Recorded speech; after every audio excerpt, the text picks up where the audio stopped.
Thank you for joining me at 7:07 for 7 Minutes of Sunshine. I really appreciate it because you are one of the most sunshiny people I know. And you know it too. You know it. Um, well, folks, you're in for a real treat today. I've known Jaron for a few years now, and Jaron is a fierce activist and advocate for the LGBTQ community as president of PFLAG.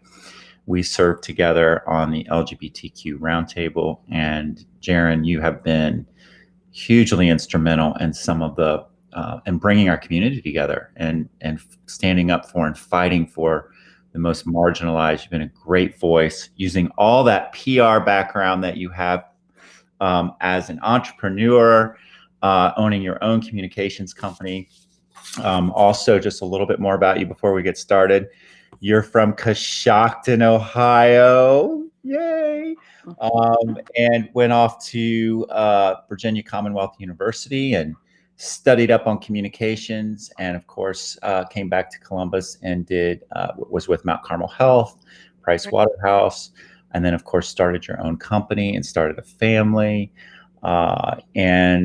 Also, you're heavily involved with the Public Relations Society of America. Yes. 41 years you've been involved with that organization. Lordy, that's a long time. That is amazing. And have been real involved with the diversity and inclusion part, especially of late. So great work you've done. And we get to hear from you today about what drives you, what your values are, what's important to you that way, and then what your superpower is, how you're using. I can kind of tell how you're using your superpower. It's obvious, but we get to hear more. So I'm going to turn this over to you, and it's all yours.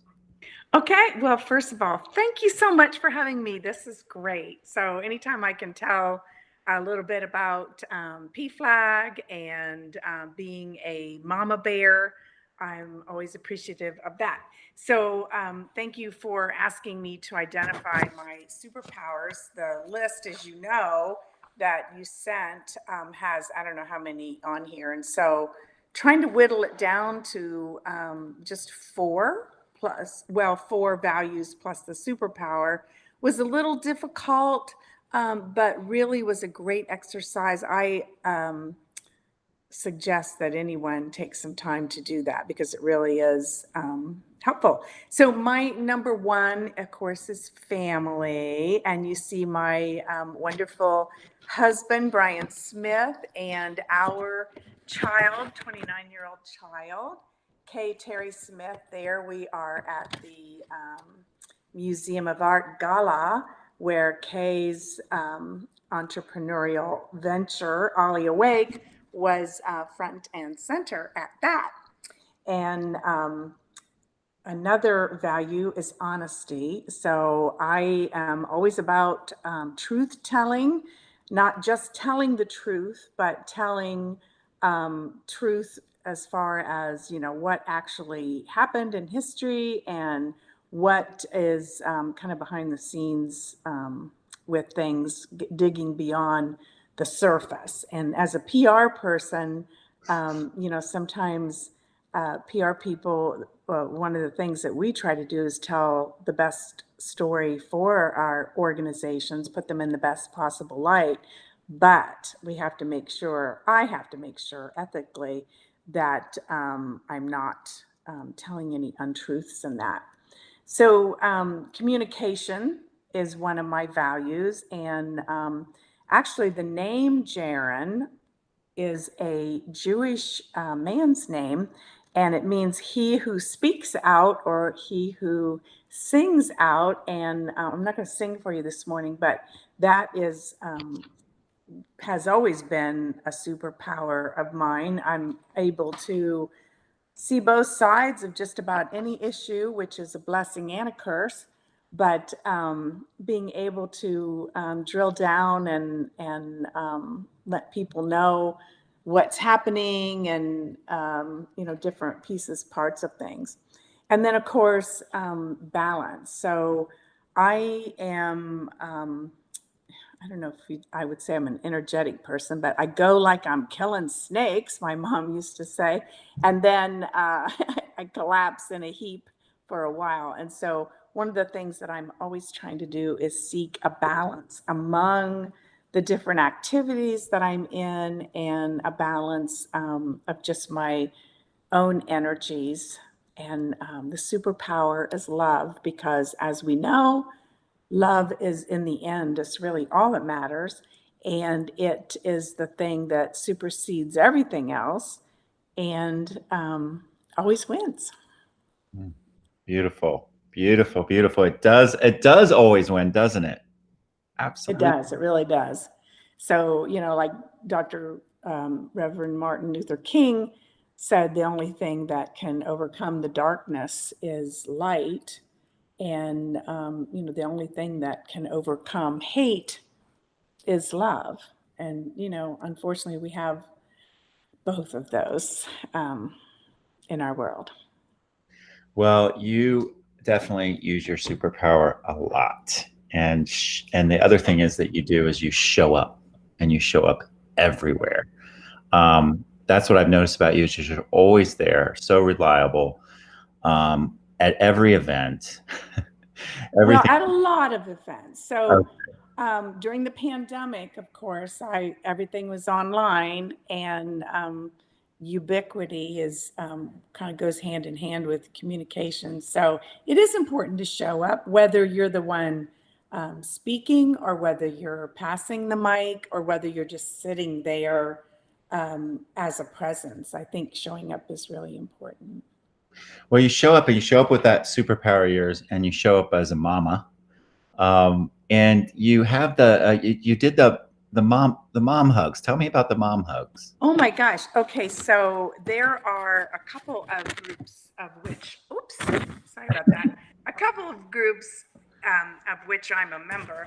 One is Free Mom Hugs, and that was started by Sarah Cunningham, and it just grew out of grassroots at the various prides and all of that. Just, hey, mom hugs are free. And we found that there are a lot of kids who hadn't had a hug from their own mom in years and years and years, and would just grab on and hold on. And so that's really turned into a huge thing. That, I mean, Sarah Cunningham is just like everywhere with that, and I support her. There's a online Facebook group. It's a private group called the Real Mama Bears, and folks can find it by going to the Real Mama Bears. That is a group of mothers of LGBTQ kids, started by Liz Dyer in Texas, of all places. And basically, it's a place for moms to get information and support. You would be appalled at some of the family situations that, well, maybe you wouldn't be, that LGBTQ people face.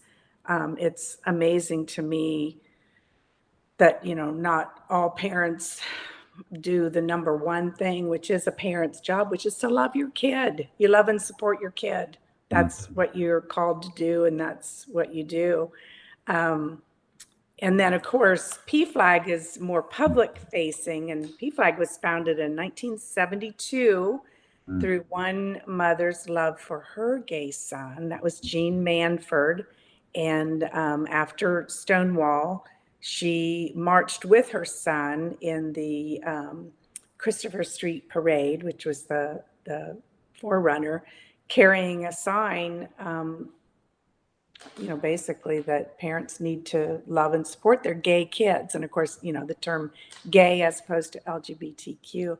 But yeah, so PFLAG has been wonderful to be able to meet people where they are. And so, some folks come to our meetings and they want to know, how can I stop this from happening? How can I change this? And so we're there to educate and advocate and support, and help move parents along, move allies along from being, quietly supportive, of course I care, to being vocal and actually speaking up in front of legislators or, on street corners, wherever, and however. So that's what PFLAG is about. What was that? And you testified at the State House. What was that like? Oh, yeah, that one picture Mhm. in the slide.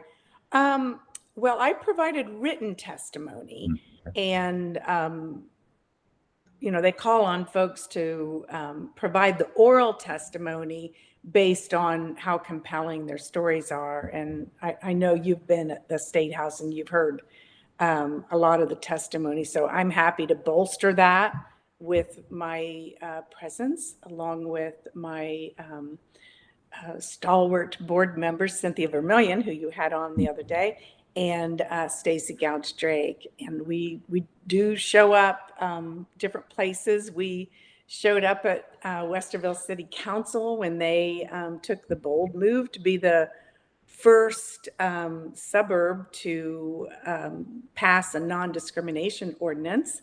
And we're just delighted to see more recently Hilliard, which Cynthia was fierce mama bear getting that done. And just yesterday, Upper Arlington passed their non-discrimination ordinance unanimously. So I hope to see other communities follow suit. And I think that, following the leader is fine. Everybody wants to be first, but only one can be. And so, yep, Nice. Nice. advocating for that. Well, Jaron, so you've done so much work. You've really made a difference using your superpower. I know you have. You made a difference on our roundtable as a huge ally, sitting there kind of with us, especially when the pandemic hit. We met weekly. You showed up to every one of them, and you helped us actually come up with our values, our shared values. You were part of that process, which was really cool, which is kind of where this exercise came from. I don't know if you know, Right. but this exercise kind of came from that process. And so I'm using this with individuals. But the fact that you got to help us get to our values as a community that we're using as a filter for all of our working together, for all of advancing our community. So very cool stuff. And you did, and I think you did really use your superpower in that process, and made a huge difference by just kind of wrapping your arms around the group. It was a big deal. Well, So, I think that's where my communications mhm. skills come in to try to help with that. And I think that we all have a lot to learn, especially being a straight, white, cisgender old lady. There's still more to learn every day, and not only for in teaching others, but also still learning myself. So I do that in that group as well. Well, so I have two questions for you. One Okay. is, what are you most grateful for right now today? What are you most grateful for? Family Okay, very, very cool. and And friends. mhm, And yeah, family and friends, but family, of course, always is first. nice. And what are you most hopeful about? Hopeful about, well, I tell you, I really think that, I mean, it's political. We're all political creatures. I definitely am.